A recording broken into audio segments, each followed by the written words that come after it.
Hola, tu servidor Luis Antonio Chavarría Bautista, médico nefrólogo, egresado del Centro Médico Nacional, siglo XXI.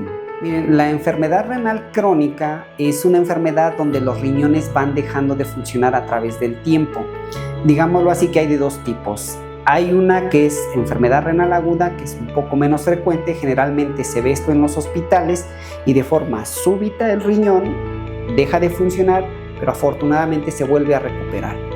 Reitero, eso es generalmente en hospitales y los pacientes pues mejoran ese funcionamiento que se había deteriorado. Lo más preocupante pues es la enfermedad renal crónica. Ese es un deterioro progresivo que va avanzando a través de los años, donde los riñones dejan de funcionar por completo.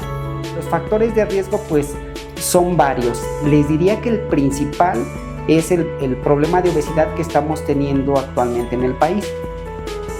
La obesidad, como se los comento yo a los pacientes, pues es lo que nos genera todo este problema. Pues el camino es comer mucho, eso nos genera obesidad, sobrepeso. La obesidad, sobrepeso nos va a generar diabetes, hipertensión. La diabetes, hipertensión nos va a generar la enfermedad renal crónica de lo que estamos hablando, para finalmente requerir un tratamiento de sustitución renal. Los más comunes son diálisis, hemodiálisis e idealmente un trasplante. Entonces, la principal enfermedad como factor de riesgo pues es el exceso de peso. Existen otros, quizá como el tabaquismo, eso también favorece muchas enfermedades, no nada más las renales. Obviamente el ser diabético, el ser hipertenso, el tener, por ejemplo, en las embarazadas, el haber tenido preeclampsia, ese es un factor de riesgo importante que puede dañar el riñón a través del tiempo. En esta zona es frecuente la enfermedad renal poliquística. La enfermedad renal poliquística generalmente afecta a ambos riñones, más bien afecta a ambos riñones y afecta con quistes el hígado. Entonces ese es un grupo de pacientes también de riesgo. Y por comentar otra de ellas, que también está siendo frecuente, es el antecedente de prematurez y peso bajo. ¿Sale? Estas dos situaciones favorecen que los riñones no se formen de forma adecuada y que con el tiempo dejen de funcionar. Entonces, si tenemos algún factor de riesgo, como los que comenté, sería importante desde ese momento empezar a hacer estas detecciones. Empezaríamos a tomar a lo mejor muestras de orina para investigar la presencia de albúmina, de proteínas, pues lo más pronto posible, y quizás sería un estudio ahí que valdría la pena hacerlo de forma semestral. También en el caso de los diabéticos, también podríamos decirlo que la diabetes, más o menos a partir de los 5 años de serlo, ya empezamos a encontrar alteraciones renales que nos están diciendo que ya se está viendo afectado el riñón por la diabetes. Entonces también por ahí podríamos, después de ese tiempo de 5 años de ser diabético, empezar a investigar este tipo de alteraciones. Bueno, desafortunadamente esta enfermedad renal crónica no da ninguna molestia. Quisiera comentar que la enfermedad renal crónica tiene 5 etapas, que la más avanzada es la 5, es cuando los riñones están funcionando menos del 15%, y desafortunadamente es ahí donde está viendo estos signos y síntomas, como son náuseas, vómito, cansancio, hinchazón, sabiendo que el edema, que es la hinchazón, no es la única causa de los problemas renales, cualquier otra cosa, pero generalmente los síntomas aparecen hasta la etapa 5, en la más avanzada, y es donde desafortunadamente tenemos que dar las terapias de sustitución renal ya mencionadas en estos pacientes. Las primeras 4 etapas desafortunadamente no dan ninguna molestia. Muchas de las veces pensamos que por tener un dolor en la espalda baja, dolor lumbar, o por tener molestias para orinar, ardor, básicamente pensamos que podríamos tener problemas renales. Realmente esas molestias pudieran ser por algunas otras cosas, no necesariamente por el riñón.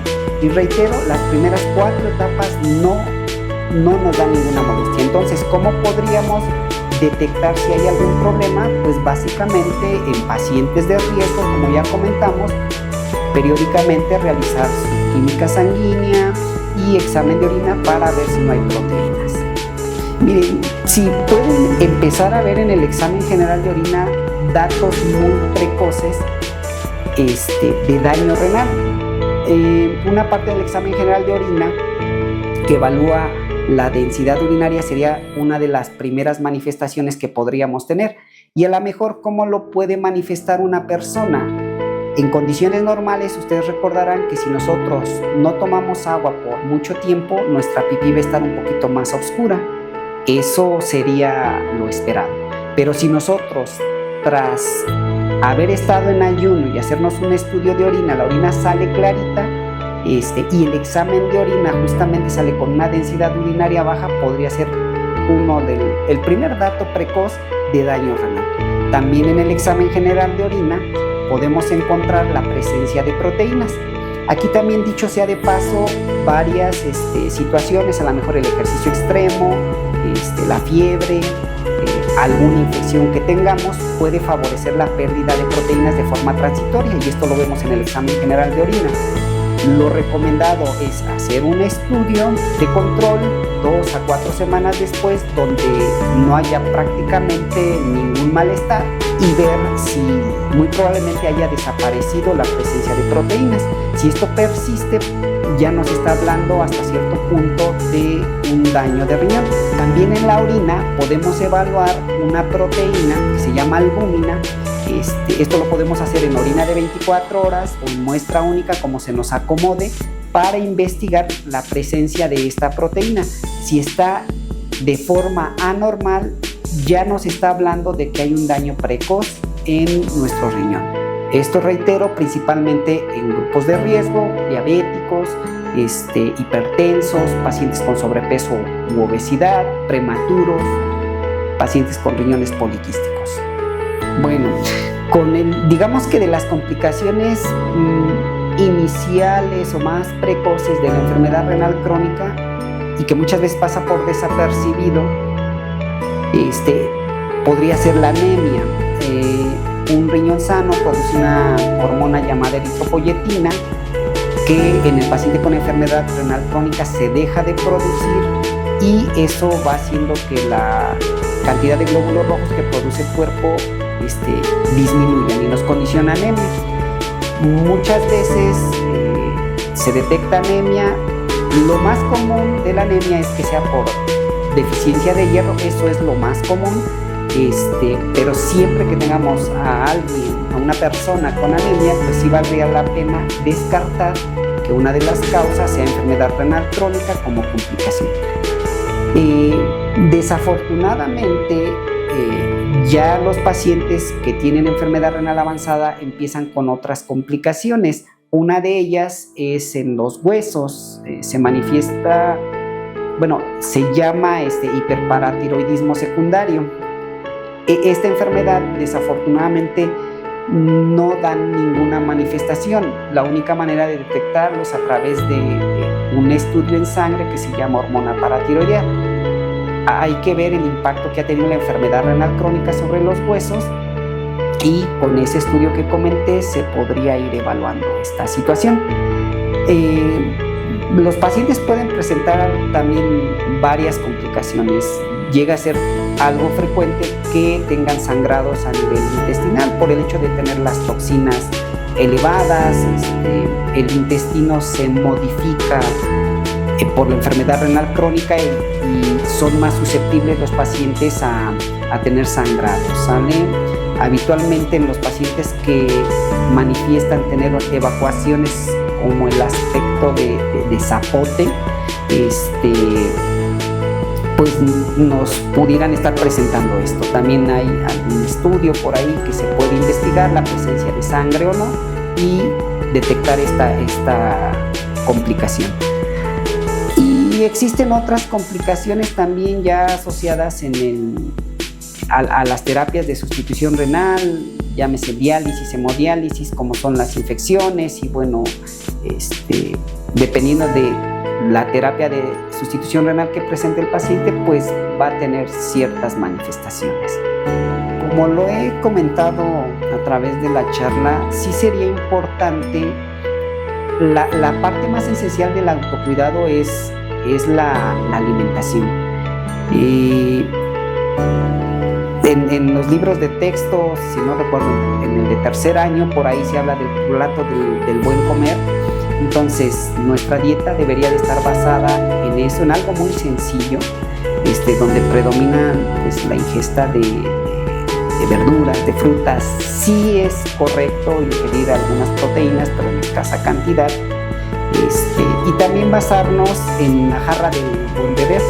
La jarra del buen beber también tiene ahí algunas recomendaciones, entre ellas tomar 8 vasos de agua al día.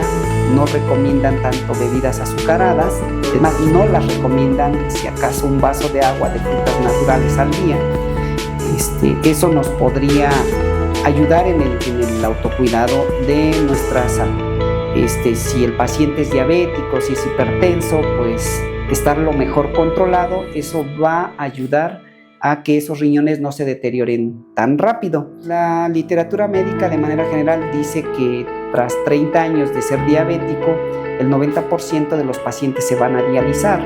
Desafortunadamente estamos viendo que las personas que no tienen un cuidado adecuado de las enfermedades renales o de su enfermedad diabética, que no se cuidan adecuadamente, los estamos viendo que este requerimiento pues es tras 15, tras 20 años. Entonces, sí hay que fomentar el apego al tratamiento de las enfermedades crónicas, insisto, principalmente diabetes, hipertensión, apoyados de nuestros nutriólogos que están pues también en este mismo campo.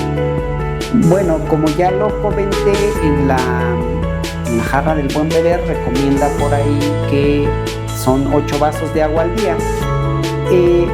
Obviamente, si nosotros no hacemos ninguna actividad física, si nosotros hiciéramos alguna actividad física donde perdamos agua por el sudor, pues tendríamos que hacerlo. También hay algunas enfermedades como la diabetes insípida, que es algo diferente a la diabetes mellitus, que a lo mejor requiere el paciente estar tomando de forma continua mayores cantidades de agua. Entonces, en esos casos en particular, pues sí tendríamos que ingerir agua. Pero lo que yo podría también comentarles que muchas veces la ingesta de agua de manera general no impacta tanto relativamente en el funcionamiento del riñón. Vemos pacientes que a lo mejor no tienen el hábito de tomar buena cantidad de agua y realmente están funcionando bien esos riñones, ¿no? Pero a lo mejor en pacientes que, por ejemplo, tengan el ácido úrico también elevado, sería una buena recomendación el ingerir por lo menos sus 8 vasos de agua o hasta un poquito más para poder eliminar el ácido úrico. Esta enfermedad se puede considerar como una enfermedad catastrófica de alto impacto económico y desafortunadamente con el tiempo de un alto impacto ambiental, dado que las terapias de sustitución renal requieren mucha agua. Entonces, en este Día Mundial del Riñón, pues quisiéramos resaltar el impacto que está teniendo esta enfermedad para pues hacer conciencia las personas que tengan los factores de riesgo para no llegar a esos extremos. Muchas gracias.